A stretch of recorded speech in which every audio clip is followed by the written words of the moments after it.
Bienvenidos a la Parche Casa. Buenas noches, familia Jovel. Qué gusto poderlos saludar, poder compartir con ustedes esta parashá Vayeshev, que es una de las preferidas de nuestro hijo David. Cuando todas las noches, cuando nos vamos a dormir, me pide o le pide a la mamá que le cuente una historia de la pequeña Biblia que él tiene. Y bueno, es un honor para nosotros que desde acá de la ciudad bonita de Bucaramanga podamos compartir con ustedes esta enseñanza junto con mi bella esposa Caterine Villamizar, nuestro hijo David Inestrosa, de 4 años y medio. Y bueno, qué placer, qué orgullo, qué honor, qué emoción y alegría poder compartir con ustedes esta parasha. Bueno, queremos compartir con ustedes la parashá Vayeshev, es la número 9 de la lista de las parashot. Más adelante estaremos hablando de lo que significa la palabra Vayeshev, pero antes queremos hacer una pequeña oración para direccionar este momento y para direccionar este tiempo que el Eterno nos permite compartir con ustedes. Claro que sí. Padre Creador, nos acercamos a ti en humildad, en obediencia, Señor, a tu llamado. Nos sentimos privilegiados, Padre, por este honor que nos haces. Te pedimos nos direcciones, Señor, direcciones lo que van a decir nuestros labios. Direcciona tu espíritu en nuestro corazón para que sea Él hablando a través de nosotros. Te damos gracias, Señor, porque tu obra ha sido hecha en este hogar. Amén. Gracias porque hoy nos permites compartir esta hermosa enseñanza que nos ha permitido, Señor, afianzar nuestra palabra en ti, Padre.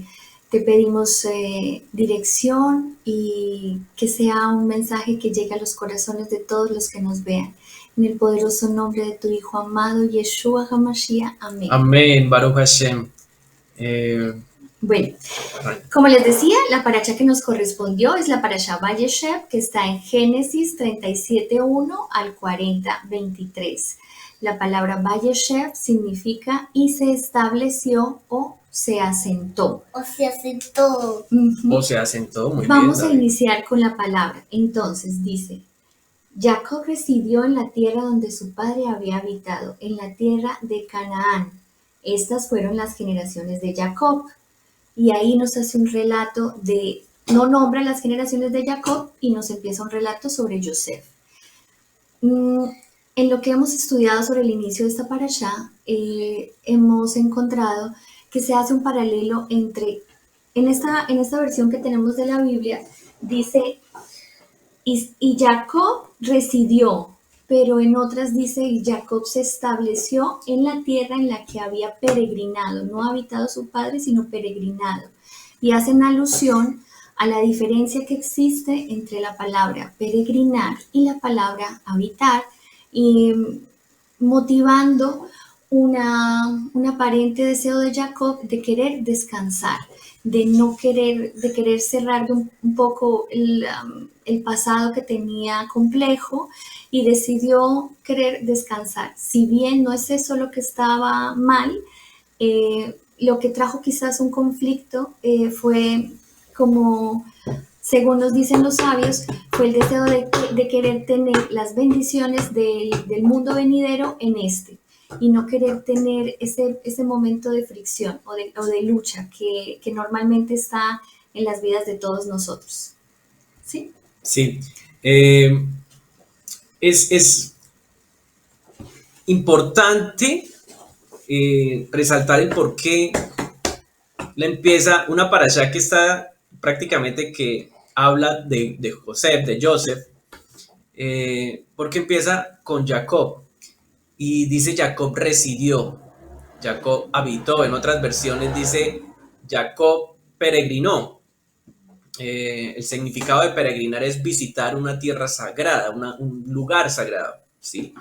Y de hecho Jacob iba a residir o empezó a residir en una tierra sagrada que fue la que el Eterno, desde el ancestro Abraham, desde su abuelo, le hace la promesa a Abraham que lo va a establecer allí que va a ser el padre de multitud de naciones, que donde lo invita a mirar el cielo y le dice el padre a Abraham, si puedes contar las estrellas, así va a ser de numerosa tu descendencia. Entonces, a mí me causa curiosidad que la parashá dice que estos fueron las generaciones de Jacob. Hay un pasaje, un renglón al principio de la parashá que dice, y estos fueron las generaciones de Jacob, pero no las nombra. ¿Por qué? Porque Jacob no está por casualidad en esa tierra. Jacob no llega a vivir a esa tierra porque se sentía bien, porque se sentía cómodo, porque quería descansar, bueno, entre comillas, quería también descansar de un pasado bastante lleno de obstáculos, pero no es casualidad. El Eterno lo coloca allí para cumplir la promesa que le hizo a Abraham, que le hizo a Isaac, y prueba de ello, pues lo vemos en Génesis 17:6. Vamos a leer donde efectivamente el Eterno le hace la promesa a Abraham. Entonces, Génesis 17 empieza, aconteció que cuando Abraham tenía 99 años, Adonai se apareció y le dijo, yo soy el Shaddai, Elohim, sea agradable ante mí e irreprensible. Más adelante le comenta en el versículo 6, le dice, te haré fecundo y te multiplicaré inmensamente, te daré las naciones y de tus lomos saldrán reyes. Y finalizando ese pasaje, dice, la tierra donde moras daré a ti y a tu descendencia después de ti. Entonces Jacob está cumpliendo una promesa que el Eterno le ha hecho a su ancestro, y recordemos que las promesas siempre el Eterno cuando le coloca o le envía o le transmite una promesa a uno de sus hijos es porque hay un propósito allí. Esa misma promesa la hereda Isaac.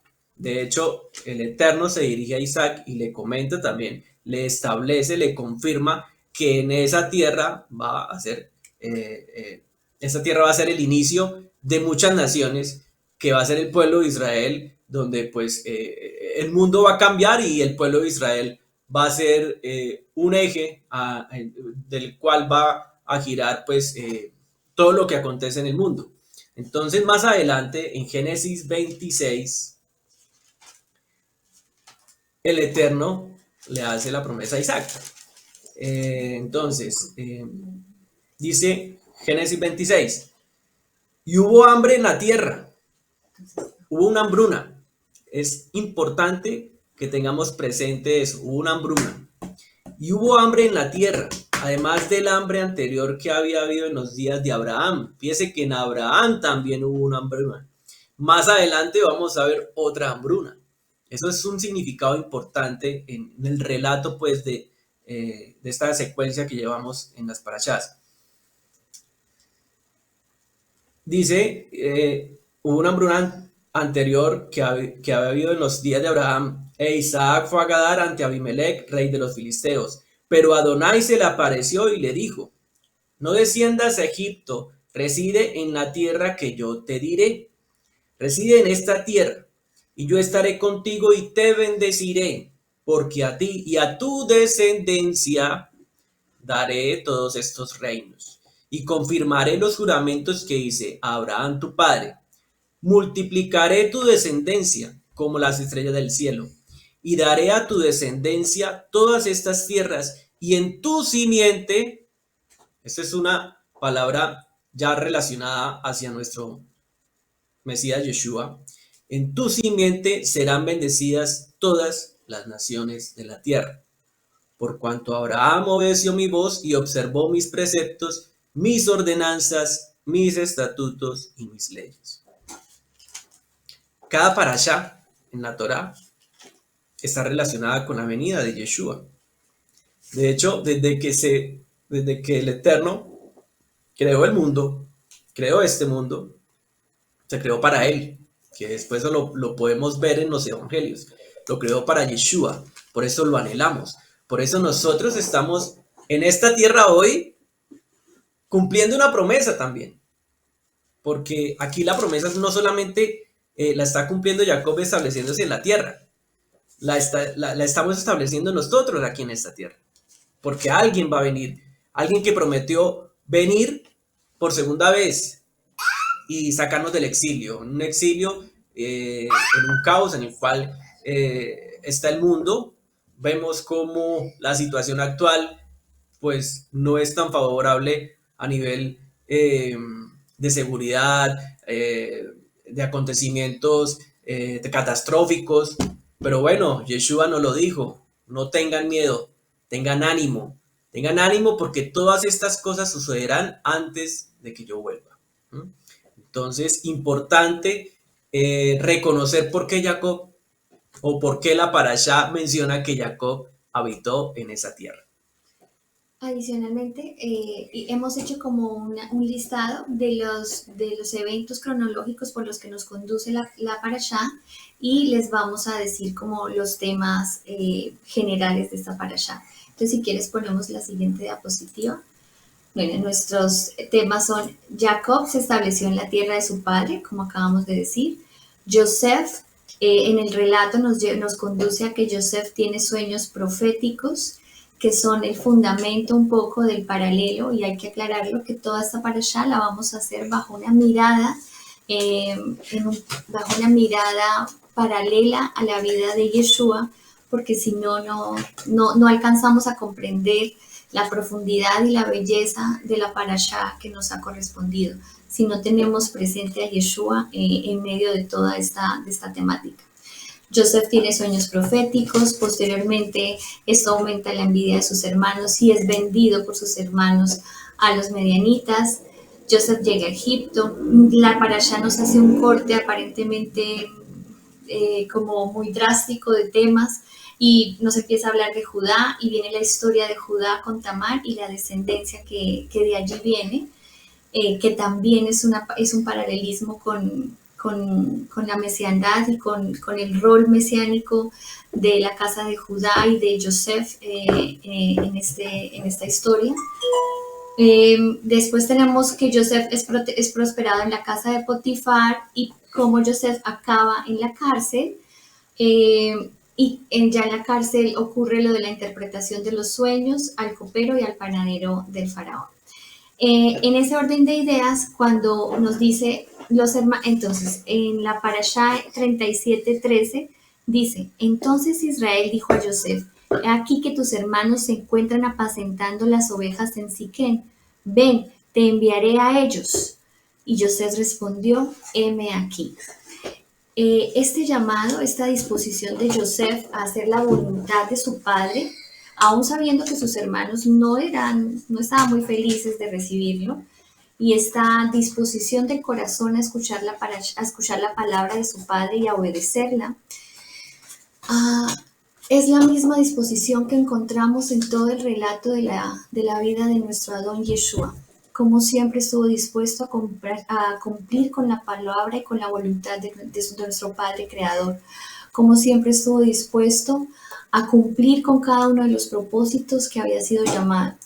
Y sin duda el Padre tiene un llamado para cada uno de nosotros, que podamos tener la cercanía con Él para escuchar su voz, para escuchar ese llamado personal y ese propósito personal que tiene el Padre en nuestras vidas.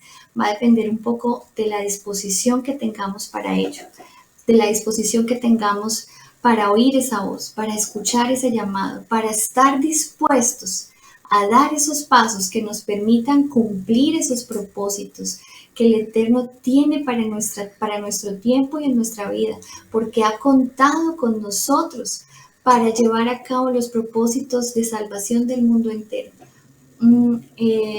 Entonces, ya después de este relato que hacemos acá, que nos lleva la parashá, en cuanto que Joseph es enviado a buscar a sus hermanos, la parashá nos conduce a cómo Joseph es despojado de su túnica y es vendido por sus hermanos a los madianitas.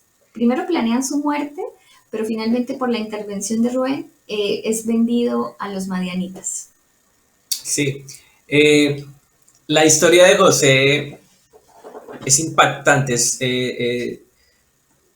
José es un líder reconocido a nivel mundial por las tres religiones monoteístas. Y me atrevo a decir, sin conocer mucho de otras, o de filosofías, o dogmas, o otras enseñanzas, me atrevo a decir que a José también lo conocen allí. José salvó al mundo de una hambruna. José es el salvador del mundo. Y es interesante cómo los sabios de Israel enseñan que cuando venga el Mashiach, para ellos, cuando venga el Mashiach, va a ser su vida va a ser basada en cómo fue la vida de Yosef. De hecho, nosotros que creemos fielmente que Yeshua es nuestro Mesías, sabemos que la vida de Yosef es una profecía de cómo va a ser cuando él venga. Cuando él vuelva, sí. De hecho, si queremos tener una visualización de cómo va a ser antes de que Yeshua vuelva, los años antes, los días antes, donde se va pues a establecer un Mesías que va a ser nombrado por los hombres. La vida que se va a vivir, valga la redundancia, en ese tiempo va a ser como la que vemos aquí en la vida de José. Entonces, vemos que José tiene unos sueños en donde él en esos sueños manifiesta su realeza, ¿sí? José comparte sus sueños a sus hermanos mostrándose como que él va a reinar.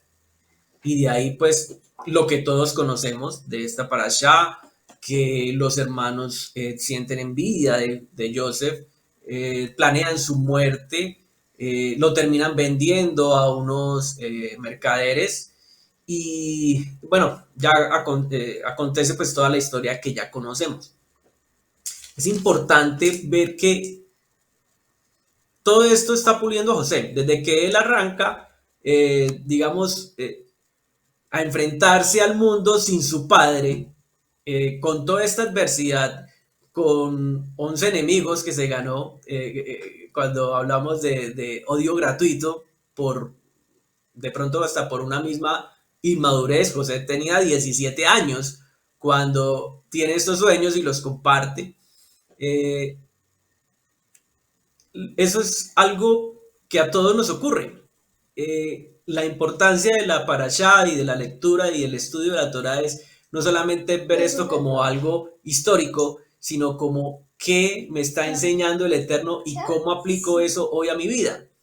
Entonces, en nuestras vidas todos tenemos sueños y esos sueños se quedan ahí anclados. Esos sueños quedan ahí porque de pronto por la edad, por el momento que estamos viviendo, no tenemos la madurez de poder recibir la satisfacción de ver esos sueños cumplidos. Entonces José tiene que pasar por una serie de circunstancias que lo van puliendo. Él sabía que iba a ser rey en algún momento. El Eterno lo tenía destinado para ser rey, él lo sabía. José era el más aplicado de sus hermanos estudiando la Torá. Y gracias a ese estudio, a esa devoción, a esa voluntad que él tenía de agradar al Eterno y de cumplir la voluntad del Padre, pues eso fue lo que lo sostuvo y lo que lo protegió como un escudo para que llegara a ser el rey, no solo de Egipto, del mundo, porque fíjense que José termina salvando al mundo de otra hambruna. Entonces, vemos que José es enviado a la cárcel y uno, pues, en muchas situaciones dice, padre, pero yo estoy para ser, un ejemplo, gerente de una multinacional, tú me lo mostraste, tú pusiste eso en mi corazón, o estoy, un muchacho que quiera ser jugador de fútbol, yo estoy para ser grande, quiero ser el goleador del mundial porque estoy pasando, porque estoy aquí de suplente en un equipo de segunda. Lo mismo sucede con cualquier profesión, cualquier sueño que tengamos en nuestro corazón. Siempre el Eterno nos va a pasar por etapas. Y una de esas etapas fue ir a la cárcel. Después de que lo venden sus hermanos, va a Egipto, les prospera de todas formas. En la casa de Potifar se enfrenta a una situación que ante nosotros pues es injusta, porque todos sabemos que José respetó a la esposa de Potifar, pero fue a parar a la cárcel. ¿Mm? Hay algo importante que José, en el momento que le ocurren como estas aparentes desgracias, él no se queja, ni él se defiende. Entonces vamos a hacer un paralelo con Yeshua. Yeshua, cuando es llevado a la crucifixión, cuando es entregado por este sistema político gubernamental de esa época, él no se defiende, no responde ante las agresiones y siempre tiene el control. Ese es el control, ese es el reinado que el Eterno nos da, el poder nosotros manejar la situación, así sea una situación negativa, entre comillas, poder tener la certeza de que yo tengo el control. Por eso Él me hace sacerdote y por eso yo decido qué hacer para cumplir la voluntad del Padre. José no se quejó y fue a la cárcel. Y yo me imagino ese escenario de José de pronto en sus oraciones, orándole al Padre, diciendo, pero Padre, tú me tienes para ser rey y estoy yendo a una cárcel por un delito que no cometí. No entiendo. Mi familia me rechaza. Fuera de eso, pues estoy aquí preso y no sé qué va a pasar, pero él tenía dentro de sí ese sueño y ese propósito que sabía que era del Eterno. ¿Mm? Nos sucede a nosotros. Entonces, importante no quejarnos ante las circunstancias negativas. Nos podemos cuestionar, sí, pero siempre teniendo presente que el Padre nos tiene para ese sueño, que estando niños, estando jóvenes, lo tuvimos algún día y lo vamos a poder realizar en el momento que es el de la voluntad del Eterno.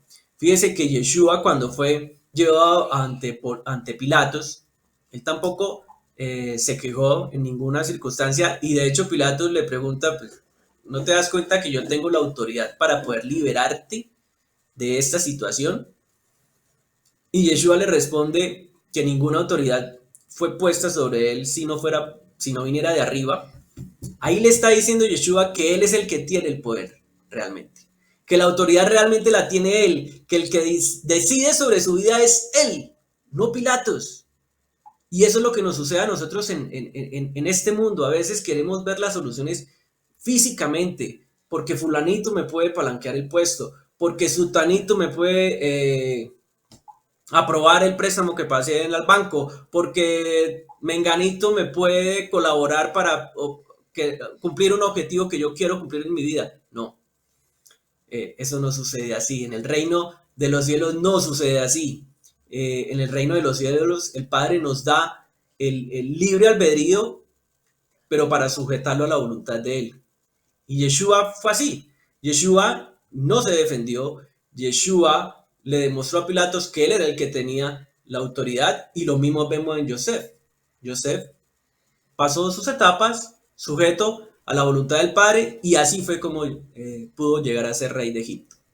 Pudo tener la capacidad de sujetar sus emociones, quizás, su malestar, su dolor, porque es indudable que cuando pasamos por circunstancias difíciles vamos a vivir malestar emocional, dolor, pero somos capaces de ir más allá del sufrimiento y transformar, llegar a la aceptación de que esta era una cuestión, una etapa necesaria en nuestras vidas y poder transformar ese dolor o ese aparente sufrimiento en un aprendizaje, que luego ya vamos a poder observar mirando en retrospectiva, ¿no? Como todo lo que nos ha pasado nos ha servido para construir y hacer de nosotros lo que somos hoy.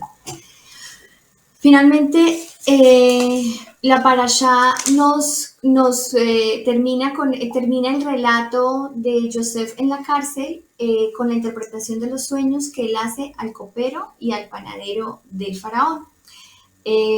Entendemos que la parashá termina de una manera muy enigmática, porque cuando Joseph le dice, bueno, tú serás restituido, acuérdate de mí cuando ya estés al servicio del faraón. Y dice, sin embargo, el jefe de los coperos no se acordó de Joseph, sino que se olvidó de él. Y ahí nos deja para la próxima semana. Si bien a veces creemos que lo que estaba explicando mi esposo, que es a través de los demás, en donde vamos a conseguir el cumplimiento de los sueños, que sea el Eterno el que permita abrir esas puertas y que nuestros sueños estén sujetos a la voluntad del Padre. Si hay un sueño que persiste en nosotros, ese sueño estará sujeto a la voluntad del Padre y en el tiempo perfecto será así cumplido. Querida familia Joel, este es el final de nuestra parashá. Shabbat Tov a todos, los amamos y esperamos verlos pronto.